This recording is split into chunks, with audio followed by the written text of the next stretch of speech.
Dice Santiago capítulo 5, versículo 7. Por tanto, hermanos, tened paciencia hasta la venida del Señor. Mirad cómo el labrador espera el precioso fruto de la tierra, aguardando con paciencia hasta que reciba la lluvia temprana y la tardía. Tened también vosotros paciencia y afirmad vuestros corazones, porque la venida del Señor se acerca. Hermanos, no os quejéis unos contra otros, para que no seáis condenados. He aquí el juez está delante de la puerta. Hermanos míos, tomad como ejemplo de aflicción y de paciencia a los profetas que hablaron en nombre del Señor. He aquí tenemos por bienaventurados a los que sufren. Habéis oído de la paciencia de Job, y habéis visto el fin del Señor, que el Señor es muy misericordioso y compasivo. Bueno, hasta ahí nomás. Oremos. Señor, gracias. Estamos contentos, estamos juntos. Eso es alegría, tener compañerismo, cantar. Qué bendición, oh Dios. Y ahora abrir la Escritura, tratar de exponer esto con la certeza de que tú la puedes utilizar en nuestros corazones, consolar a los que sufren, a los que atraviesan pruebas, amonestar a los que atraviesan la prueba, pero de una manera que no te glorifica. Bueno, tú sabes, Señor, cómo tratar con nosotros, cómo animarnos, cómo exhortarnos, así que solamente tenemos que abrir la Biblia y exponerla y confiar en la obra de tu Espíritu en nuestros corazones. Y eso queremos hacer ahora. Pedimos tu bendición en el nombre de Jesús. Amén. Bueno, hay un hombre experimentado en sufrimiento en el Antiguo Testamento, ¿no? Llamado Job. Él dijo en cierta oportunidad: como las chispas se levantan para volar por el aire, así el hombre nace para la aflicción. Job capítulo 5, versículo 7. Ahora él dijo eso, es cierto para él, pero no solamente porque él vivió esa aflicción y lo está experimentando de primera mano, ¿no? Sino que es una verdad que se registra básicamente en todas las Escrituras. El mensaje central de la Biblia, el personaje principal de la Biblia, el Señor Jesús, fue un varón de dolores, experimentado en quebranto. Y él dio esa sentencia, digo yo. Dijo que sus discípulos también tendrían aflicción en el mundo, ¿no? Así que básicamente está todo dicho. Vas a sufrir y vas a ser probado, ¿no? Bueno, cuando abordamos el capítulo 1, creo que he citado muchas porciones, en la cual se aborda allí explícitamente que los creyentes vamos a sufrir pruebas. Los hombres de Dios en el Antiguo Pacto también lo sufrieron, así que bueno, nadie tiene escapatoria. Hemos hablado de eso lo suficiente. Ahora, Santiago ha dicho algunas cosas interesantes, a lo mejor escandalosas también. Dijo que cuando estás atravesando una prueba tenés que gozarte. Uno no espera gozarse en medio de la prueba, espera otras cosas, ¿no? Pero eso es un imperativo y así tiene que ser en la vida del cristiano. Atravesás una prueba, bueno, hacelo, pero hacelo con gozo. Ahora, a los cristianos que él escribe originalmente Santiago, les había llegado el tiempo de prueba. No solamente a raíz de esa persecución que los condujo a ellos a la dispersión, sino ahora que él les está escribiendo, lograron establecerse, parece, en el lugar que estaban. El hombre de la casa encontró un trabajo, pero se halla con que su patrón es un hombre que ama el dinero. Es codicioso, la avaricia lo consume, es injusto, porque a la hora de pagar parece que se queda con una parte de lo que habían acordado. Y los cristianos no tienen a quién acudir más que al Señor, y eso les aflige el corazón. Y eso es una prueba para ellos, ¿no? El escritor de la carta ya pronunció, como vimos el domingo pasado, una sentencia para los ricos opresores. Cuando el Señor de los ejércitos se presente, va a hacer justicia y ahí no va a haber escapatoria. Ahora Santiago quiere enfocarse en las víctimas, los creyentes que padecen, ¿no? ¿Cómo deberían afrontar los cristianos esta tremenda prueba que están atravesando? La respuesta es paciencia, mucha paciencia. En el capítulo 1 preguntamos y titulamos: ¿cómo puedo tener gozo en medio de la prueba? Aquí pregunto y titulo: ¿cómo puedo desarrollar paciencia en las pruebas? Hemos estado viendo que la carta es muy práctica, ¿no? No tanto doctrinal, sino práctica. Bueno, espero que así te resulten también los consejos y mandamientos que Santiago da en cuanto a cómo desarrollar paciencia en las pruebas. En primer lugar, para desarrollar paciencia en las pruebas, debemos considerar que las pruebas son temporales. Eso es lo que dice el versículo 7.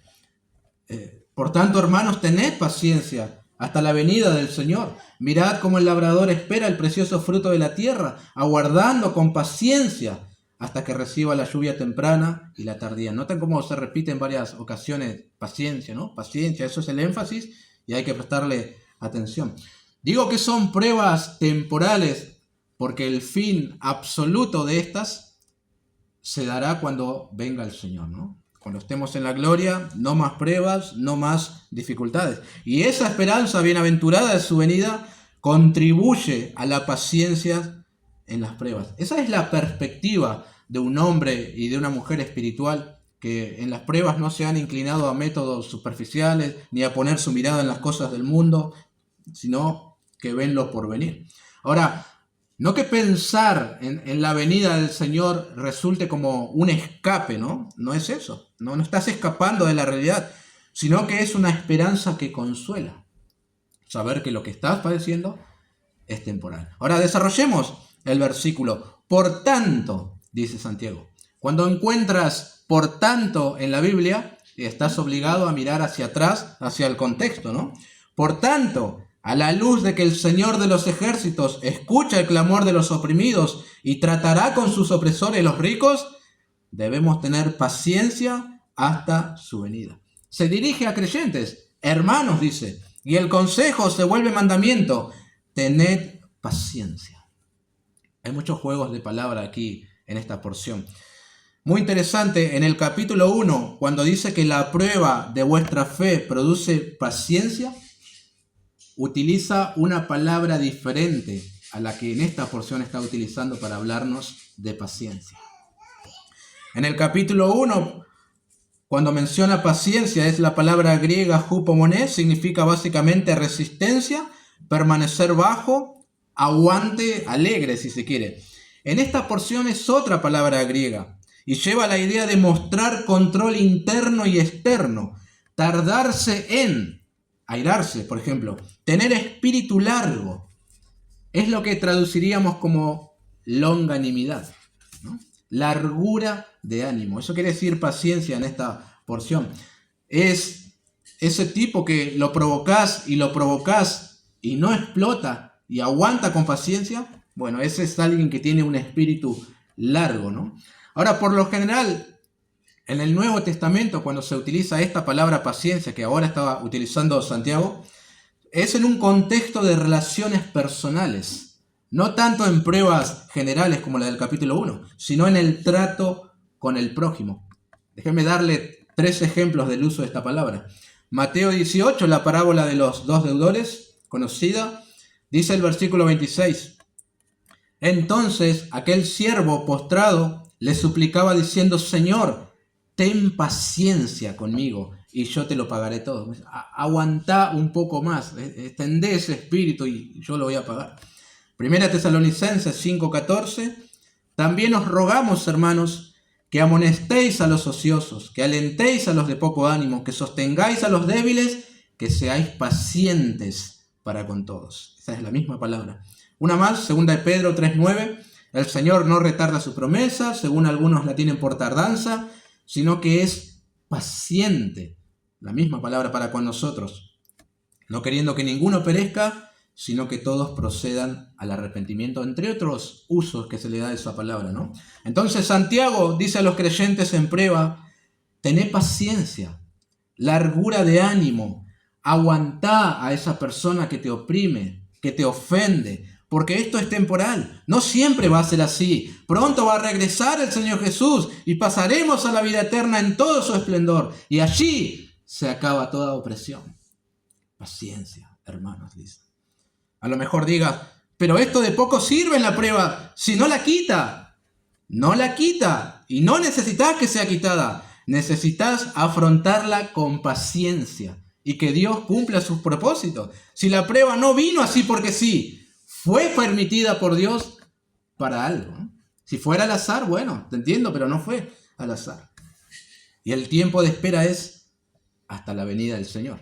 En otras palabras, siempre tenés que tener paciencia, ejercitarla. Ahora, ¿no les llama la atención cómo los primeros creyentes hablaban de la venida del Señor? Esta es una carta temprano, aproximadamente año 48, una de las primeras. A lo mejor pasaron 15 años desde que ascendió el Señor Jesús y ellos ya hablaban de su segunda venida. ¿Cuánto más nosotros, pienso yo, ¿no? Que estamos más cerca de la venida? A veces vivimos como si nunca fuera a ocurrir, pero deberíamos, hermanos, meditar, anhelar la venida del Señor, decir, como la esposa, ven Señor Jesús, ¿no? Ahora, contemplar, anhelar su segunda venida nos ayuda a tener paciencia. Nos trae a esa realidad esperanzadora de que las aflicciones del tiempo presente no son comparables con la gloria venidera que en nosotros ha de manifestarse, ¿no? Así decía Pablo en su carta a los Romanos. Y eso cuando Cristo venga. Podríamos esperar que Santiago les dijera, y bueno, si son oprimidos en su trabajo, búsquense otro, o pelea por tus derechos. Pero él sabe que esa prueba particular no se atraviesa de esa manera, se atraviesa con paciencia. Y en líneas generales, la mayoría de nuestras pruebas, esto es lo que necesitamos. Paciencia. ¿Qué estás haciendo, Señor? ¿Qué debo hacer yo? ¿Me retobo? ¿Me rebelo? Paciencia. Yo sé lo que estoy haciendo. Ahora, la falta de paciencia, la falta de aguante, la falta de largura de ánimo, es algo que nos toca muy de cerca a todos, ¿eh? Hoy entre los creyentes, padres con sus hijos, hermanos con hermanos, hija con madre, empleado con empleador, oveja con pastor, tienen la relación rota, distanciada, a lo mejor porque no supieron ejercer la paciencia. Uno ofendió al otro y el otro, en lugar de tener largura de ánimo, tardar en airarse o por lo menos considerar la posibilidad de pasar por alto la ofensa, decidió volcar toda la ira, no tener dominio propio. Me sacó, le voy a decir de todo y no le voy a hablar más. En ese momento ni pensaste en la paciencia, ¿no? Que es lo que debemos ejercer en la prueba. Paciencia. Pero esta virtud es algo que tiene que desarrollarse, hermanos. No es cuestión de carácter, ¿eh? Yo soy así y así me tienen que aceptar. Soy de impaciente y válquensela. No debe ser así. Tenés que cultivar, asirte de los medios de gracia, considerar que las pruebas son temporales, trabajar en tu carácter para desarrollar la paciencia. Ahora, Santiago ilustró esto, ¿no?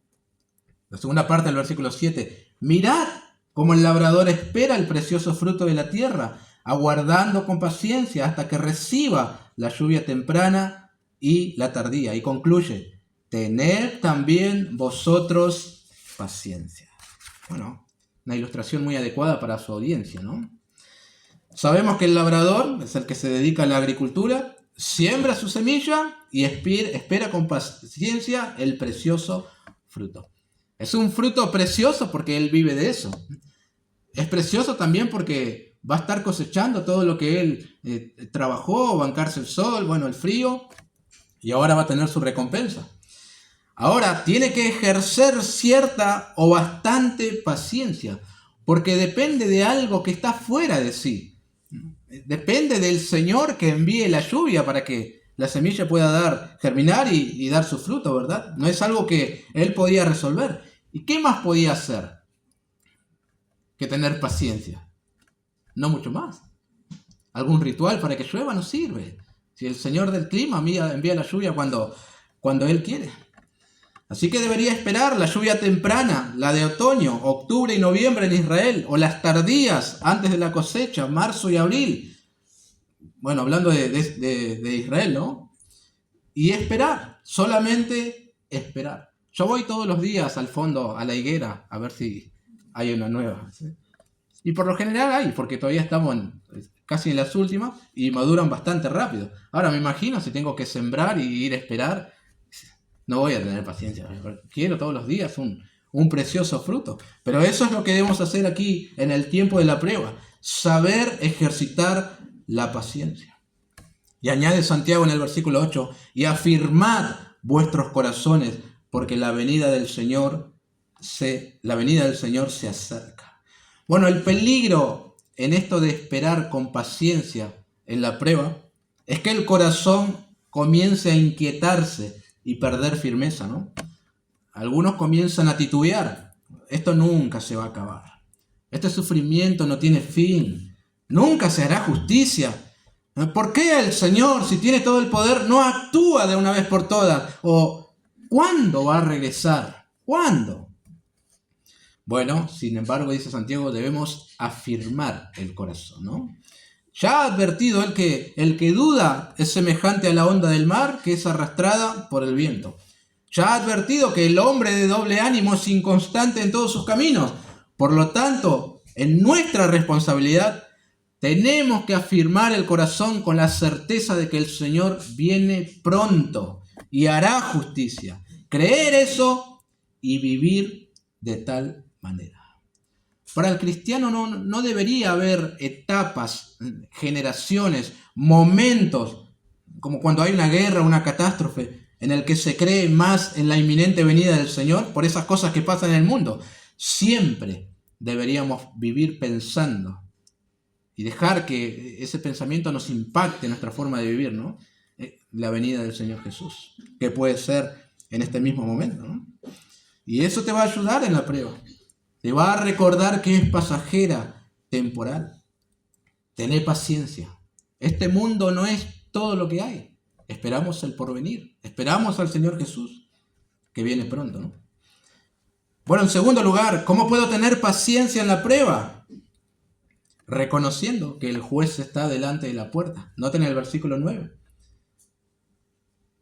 Hermanos, no os quejéis unos contra otros, para que no seáis condenados. He aquí, el juez está delante de la puerta.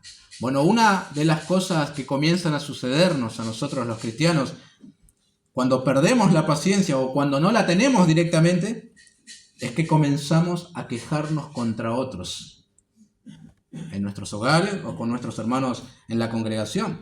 Te irrita que a otros no les afecte lo que a vos te pasa. O te quejas porque ellos como que son menos probados que vos. O no sufren lo mismo que vos sufrís. Entonces vivís quejoso. Y te quejas por todo y de todos los hermanos. Parece ser que en la iglesia estos hermanos que eran oprimidos por los ricos, ¿no? Volcaban su queja, su enojo contra los mismos hermanos. ¿Vieron cuando dicen no traigas los problemas de tu trabajo a tu casa? No, algo así estaba pasando acá, ¿no? Algunos comentaristas sugieren que probablemente algún rico opresor se encontraba entre los hermanos. Y estos hermanos volcaban su queja y se armaba tremenda trifulca ahí en la iglesia. El oprimido murmuraba y se quejaba contra el opresor. O, la otra posibilidad, a lo mejor los ricos opresores no estaban en la iglesia. Y sucedía, como dice William MacDonald, que es un rasgo curioso de la naturaleza humana, que en tiempos de presión acumulamos ira contra los que más amamos. Fin de la cita. Los hermanos no me hicieron nada, pero yo me quejo contra ellos por la prueba que estoy viviendo. Son mi cable a tierra, como quien dice, los que tienen que aguantar todas mis quejas. Pero eso, mis hermanos, es pecaminoso. No tenés por qué quejarte contra otro hermano. Y así pasa en nuestras casas. Los que más amás están ahí, en tu hogar. Pero debido a lo que estás viviendo, injustamente contra ellos te quejas. Pero es tu prueba. ¿Qué tienen que ver los demás? ¿Por qué volcar tu queja contra ellos? ¿Por qué? A veces las quejas se expresan en palabras o a veces solo son suspiros en el interior, porque quejas se traduce en otras porciones también como gemido. Y muchas veces con tan solo ver el rostro de alguien, te das cuenta que en su interior hay amargura, hay queja contra otros. Quejarse contra los hermanos es un pecado muy recurrente en las iglesias. En muchas ocasiones sin motivos o por cosas insignificantes. Al quejoso puede molestarle que cambies un cuadro de lugar. que se canten himnos en lugar de canciones contemporáneas, que la reunión sea de mañana y no de tarde o viceversa. Siempre tiene un motivo para quejarse, porque en su corazón está mal. No ha desarrollado la paciencia en la prueba, y los hermanos resulta ser el chivo expiatorio, ¿no? Quien tiene que bancarse todas las inquietudes de su corazón. Pero debemos tomar conciencia que por todas esas quejas también rendiremos cuentas al Señor. El cristiano no es alguien que debe estar quejándose por todo, sino es alguien que tiene que estar agradecido por todo lo que el Señor le da, le permite disfrutar, vivir. Ahora, Santiago dice que no nos quejemos unos contra otros porque seremos condenados. Suena bastante fuerte, ¿no? El hecho de, ¿cómo voy a estar condenado si me quejo contra otro hermano? Suena fuerte. Ahora, sabemos que no se está refiriendo a que vamos a perder nuestra salvación por habernos quejado contra otro e iremos al castigo eterno. No. No será un juicio y condena por los pecados del creyente. Ya eso fue resuelto en la cruz por el Señor. Ninguna condenación hay para los que están en Cristo Jesús, Romanos 8. Sino que, como dice Pablo en su segunda carta a los Corintios, compareceremos ante el tribunal de Cristo para que cada uno reciba según lo que haya hecho mientras estaba en el cuerpo, sea bueno o sea malo. 5 o 10. Por ser un cristiano quejoso, no esperes recibir una corona, ¿no? Ahora, esto es un salvaguarda a la queja. Véalo de esa manera. Es tomar dimensión de que el juez está delante de la puerta. Es decir, listo para entrar. Esa es la idea, de manera pronta. Y así juzgar a los quejosos. Ya eso te dice que hay que tener cuidado cuando nos quejamos contra otros. Acá se le está pidiendo paciencia y que no se quejen a personas que verdaderamente están atravesando una prueba. Es una tremenda prueba. Están viviendo una injusticia social que a cualquiera lo sacaría de quicios. Hoy, no sé, alguno a lo mejor saca un arma y... pagá. ¿Cómo no me vas a pagar si trabajé? Santiago le dice, paciencia. No se quejen unos contra otros. A veces pensamos que nuestra queja y la impaciencia como que de alguna manera está justificada, ¿no? Pero en realidad solo evidencia que carecemos de esta virtud. No tenemos longanimidad. Y una persona quejosa, una persona impaciente, es una persona amargada y que no tiene gozo en su corazón. Siempre hay algo más, ¿no? Detrás de la impaciencia y la queja. Hay una raíz mucho más profunda ahí. Ahora, por lo menos saber que el juez está a la puerta, que su venida es inminente, nos tiene que encender las alarmas, ¿no? Y no quejarnos y decidirnos por la paciencia. Como cuando vas por la ruta y el GPS te indica que hay un radar cerca de la velocidad, sabes que tenés que bajar un poco la velocidad porque no querés que te llegue la multa después a casa. Bueno, así también cuando se te presente la oportunidad de quejarte, pensá, el juez está a la puerta. Mejor me decido por ejercer la paciencia, ¿no? Eso es lo que tenemos que hacer. Jesús dijo que de toda palabra ociosa que hablen los hombres, de ella darán cuenta en el día del juicio, Mateo 12. Dijo más, yo os digo que cualquiera que se enoje contra su hermano será culpable de juicio. Cualquiera que diga necio a su hermano será culpable ante el concilio.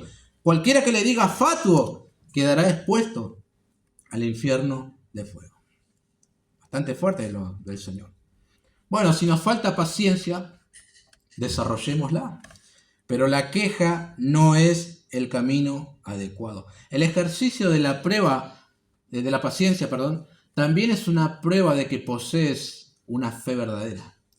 Toda la carta de Santiago es fe en acción, obras que evidencian una fe verdadera. Bueno, ejercer paciencia también manifiesta que sos un verdadero creyente, ¿no? En tercer lugar, ¿cómo puedo tener paciencia en la prueba? Tomando ejemplos de otros que la tuvieron. Versículo 10. Hermanos míos, tomad como ejemplo de aflicción y de paciencia a los profetas que hablaron en nombre del Señor. El apóstol Pedro dijo a sus lectores que no se sorprendieran del fuego de prueba que les había venido, como si alguna cosa extraña les aconteciese, ¿no? Eso es muy interesante.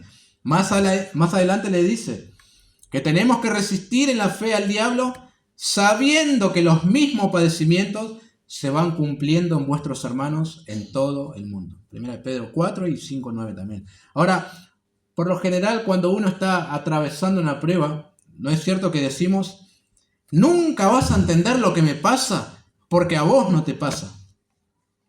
Como que no hay otra persona en el mundo que está sufriendo lo mismo que vos. Sos el único que sufre. Alguien me ha dicho así hace no mucho.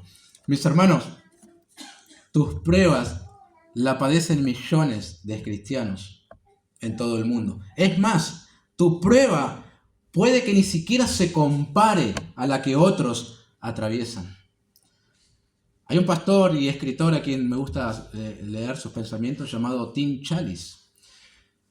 Él y su esposa todavía están atravesando, yo digo, ¿no? Todavía están atravesando una prueba que de solo pensarlo, atravesar algo semejante, como que ya me da cosita. Digo, ay, si el Señor me llegara a probar así.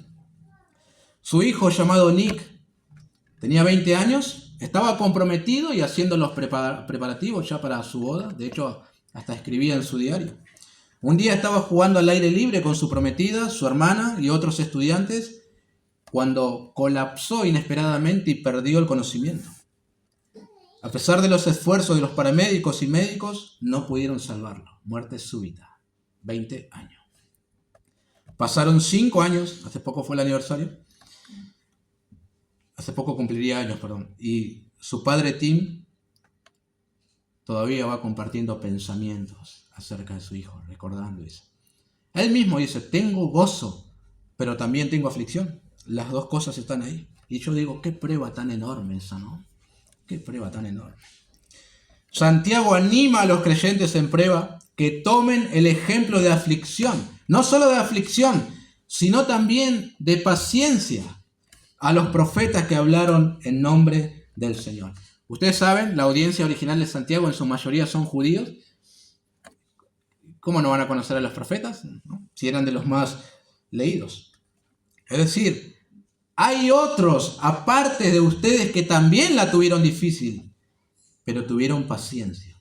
Piensen en el conocido profeta llorón, Jeremías. Persecución, rechazo, lanzado a un pozo, siempre ridiculizado. Así no se puede vivir la vida y hacer ministerio. Pero continuó profetizando.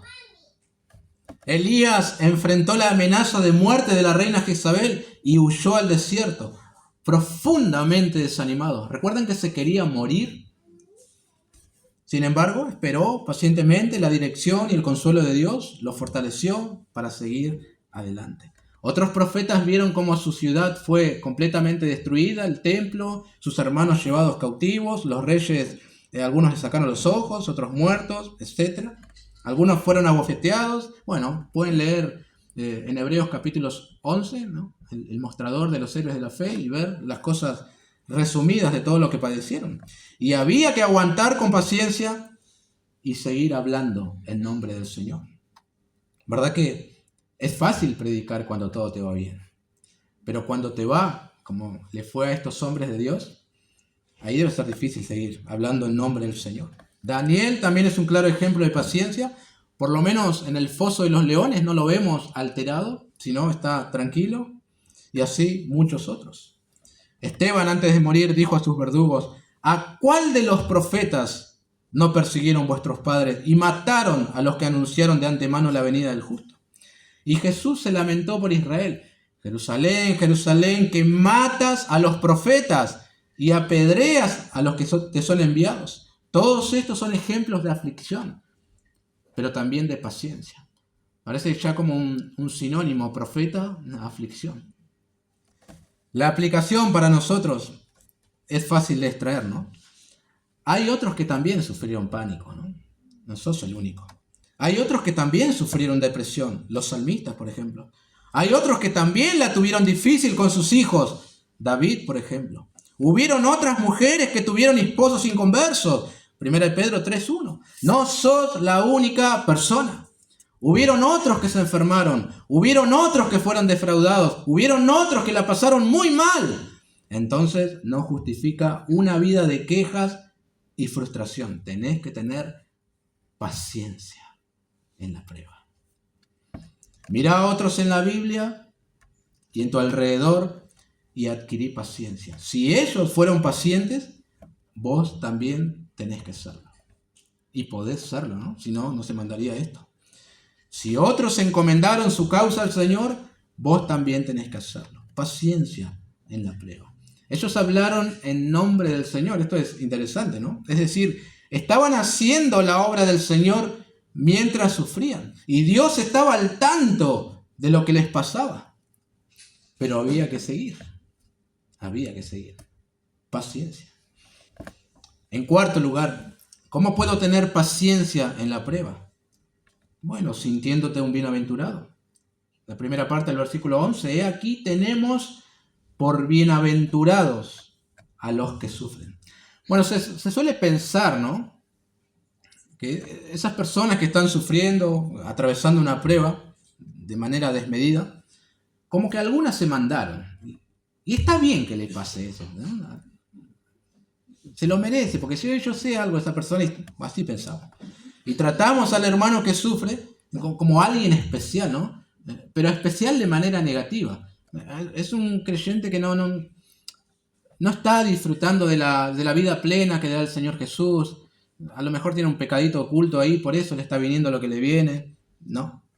Para el Señor, tal hermano en prueba es un bienaventurado. Esas fueron las palabras del Señor Jesús. Yo les he dicho, Santiago era, según se cree, el medio hermano del Señor, y él en su epístola dice muchas cosas que, bueno, la aprendió seguramente escuchando al Señor. Jesús dijo, bienaventurados los que lloran, porque ellos recibirán consolación. Bienaventurados los que padecen persecución por causa de la justicia, porque de ellos es el reino de los cielos. Bienaventurados sois cuando por mi causa os vituperen y os persigan y digan toda clase de mal contra vosotros, mintiendo. Sos un bienaventurado, entonces. Alguien dijo que todos estos grandes hombres, los profetas que sufrieron, ¿no?, fueron amados por Dios, bienaventurados, dichosos. Por tanto, deben servir de ejemplo para quienes, sufriendo mucho menos que ellos, deben entender que no son despreciados, sino también amados de Dios. El Señor te sigue amando en tu prueba, Él te sigue acompañando y sobre todo mucho más cuando estás en una prueba, si sabe que estás mal. Es mentira que Él te soltó la mano, es mentira que no le importás, Él está a tu lado, como lo estuvo con sus siervos los profetas, así también lo está con vos. Si sufrís por causa del Señor, sos un bienaventurado, es decir, date por satisfecho, alguien dichoso. Pastor MacArthur dice que los que recibirán las mayores bendiciones en la vida venidera son los que han soportado grandes sufrimientos en este mundo. Con paciencia, ¿no? Pablo decía poco antes de morir, que le esperaba una corona de justicia. Aunque para muchos Pablo era un tipo miserable. El estilo de vida que llevaba daba pena, sufriendo prisiones, golpeado, apedreado. Pero él era un bienaventurado también. Contaba con la bendición del Señor. Y así todo aquel que padece y es paciente. La bendición del Señor está sobre ti. Sentíte un bienaventurado por sufrir. En quinto lugar, ¿cómo puedo tener paciencia en la prueba? Bueno, atesorando la misericordia y bondad del Señor. Segunda parte del versículo 11. Habéis oído de la paciencia de Job y habéis visto el fin del Señor, que el Señor es muy misericordioso y compasivo. Otra vez, la audiencia de Santiago es judía, en su mayoría. Job es un personaje conocido también para ellos.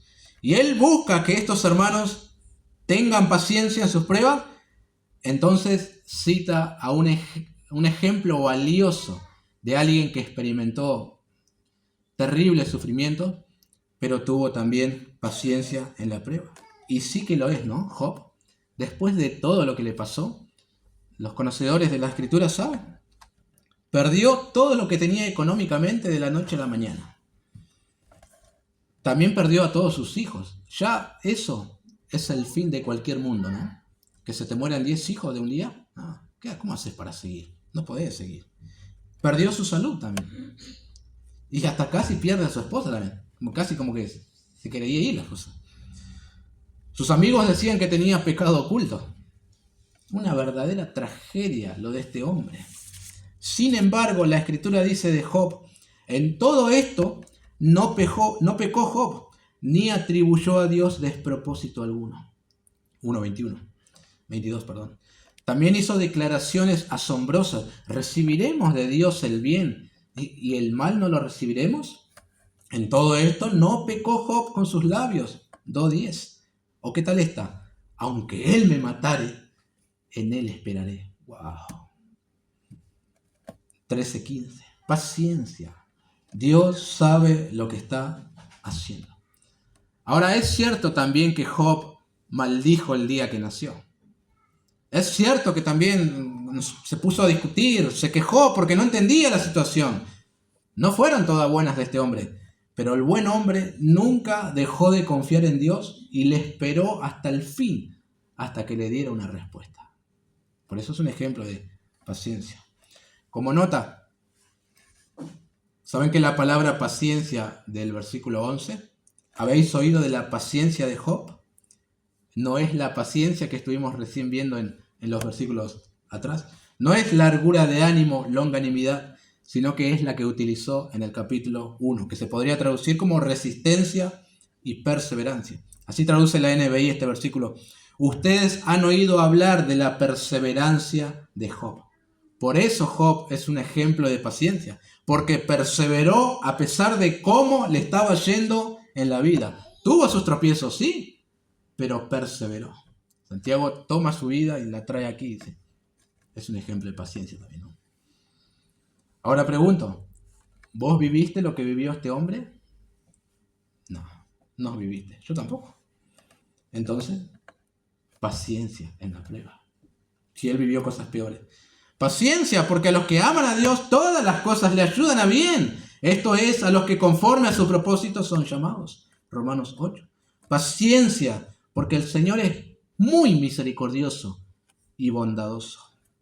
Por lo general, ¿verdad que cuando lees la historia de Job, lo primero que apreciamos y decimos es, pobre hombre, ¿no? Todo lo que le tocó vivir. O si no, qué mala esposa tuvo. ¿Cómo le va a decir, maldice a tu Dios y muérete? Ubicate, corazón. O nos quedamos impresionados con ese debate cósmico entre Satanás y Dios acerca de la integridad de Job. Esas son las cosas que atrapan nuestra atención, ¿no? Pero Santiago destaca de la historia la misericordia y compasión de Dios. Está sacando teología de esa vivencia de este hombre. Y uno dije, eso no lo había considerado cuando leí la historia. Eso tenés que atesorar de esta historia para que logres tener paciencia. El Señor es muy misericordioso y compasivo. Y uno plantea una objeción. ¿Cómo va a ser misericordioso si perdió 10 hijos? Bueno, ¿quién sostuvo a Job en ese momento? ¿Su propia fuerza lo sostuvo? Por supuesto que no. Muy interesante también que, otra vez, hablando de estos juegos de palabras, la palabra griega que se utiliza para misericordioso aparece solo en esta cita de Santiago. No la vas a encontrar en otra porción del Nuevo Testamento. No es la misma que se utiliza en otras porciones del Nuevo Testamento. Su significado básicamente es extremadamente compasivo, rico en compasión. El Señor no es misericordioso, es muy misericordioso y compasivo. No solo porque lo sostuvo y al final le dio el doble a Job de todo lo que tenía. Le dio muchos años, le dio otros 10 hijos más, no. Sino porque a través de esa tremenda prueba, Job conoció a Dios de una manera impresionante. El Job del capítulo 1 y en adelante no es el mismo Job del capítulo 42. Él termina declarando, yo conozco que todo lo puedes y que no hay pensamiento que se esconda de ti. No cualquiera conoce eso. Dice más, de oídas te había oído, mas ahora mis ojos te ven. Qué misericordia de Dios, ¿no? Revelándose a un pobre hombre de esa manera. Además, Dios es muy misericordioso, no permitió que Satanás hiciera lo que quisiera con su vida. Le dijo, podés, pero hasta acá nomás, su vida no la vas a tocar. Y así fue, misericordia y misericordia. Es decir, cuidó de su siervo en ese momento angustioso. Dios orquestó todo lo que pasaba en la vida de este hombre. Sus amigos aconsejaron mal, lo acusaron sin fundamentos. Su esposa, a lo mejor consumida por el dolor, no fue la ayuda idónea que se esperaba. Pero Dios, que es extremadamente misericordioso y bondadoso, estuvo con él. Y eso era todo lo que necesitaba Job para atravesar la prueba. Que Dios no lo suelte, ¿no?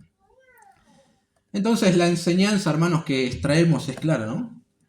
Dios permitió que Job lo perdiera todo. Fue tremendamente probado. Pero al final de la historia, el Señor es muy misericordioso y compasivo. Lo bendijo doblemente. Tené paciencia entonces. Tené paciencia hasta que acabe todo. Después de la prueba vas a conocer un aspecto de Dios que de otra manera no lo conocerías. Y vas a palpar sus bendiciones y cuidados. La prueba es un buen refinador. Ustedes saben que en la parábola del sembrador, algunas palabras se siembran en lugares determinados y cuando viene la prueba, saca a luz todo lo que hay y tal persona se termina apartando.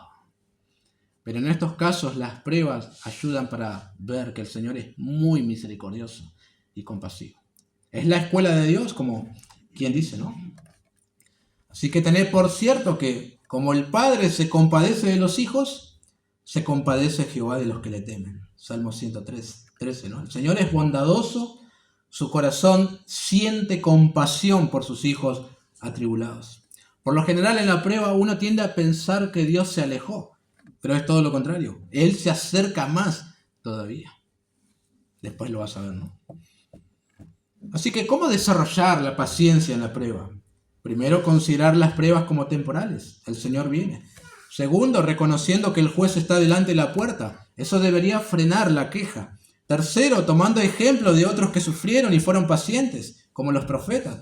Cuarto, sintiéndote un bienaventurado. Y quinto, atesorando la misericordia y bondad del Señor. La paciencia es algo que se desarrolla, hermanos. Con el tiempo tenés que ser más paciente. Hay algunos todo lo contrario, más quejosos a medida que pasa el tiempo. Deberías ser más paciente. Seguramente más de uno puede decir, pero es tan difícil tener paciencia en la prueba. Si supieras la situación que vivo en casa, si supieras cómo es mi jefe, si supieras cómo son mis compañeros de trabajo, si supieras cómo son mis hijos, si supieras cómo es mi esposo, si supieras cómo es el vecino, si supieras... Bueno, no lo sé. Pero de algunas cosas sí tengo certeza. Primero, no os ha sobrevenido ninguna tentación que no sea humana. Pero fiel es Dios que no os dejará ser tentados más de lo que podéis resistir, sino que dará también juntamente con la tentación la salida para que podáis soportar. 1 Corintios 10:13. Así que, paciencia. Segundo, no soy, ni tampoco sos el único creyente en el mundo que sufre o es probado. En el mundo, millones de cristianos son metidos en el horno de fuego mucho más caliente que el nuestro. En febrero degollaron 70 cristianos en el Congo. Esas son pruebas para la familia, ¿no? Esas son pruebas. Me llamó la atención que hasta un medio secular como Infobae sacó una noticia de la persecución de los cristianos, cada vez más incrementándose. Esas son pruebas. Y no se quejan, sino que, como los apóstoles, están gozosos de haber sido tenidos por dignos de padecer afrenta por causa del nombre. Hechos 5. Tercero y último, porque Jehová es bueno, para siempre su misericordia y su verdad por todas las generaciones. Salmo 105. Mientras esto permanezca, estaremos bien. Paciencia, mis hermanos. Paciencia. Largura de ánimo. El Señor sabe lo que está haciendo. Paciencia. Oremos.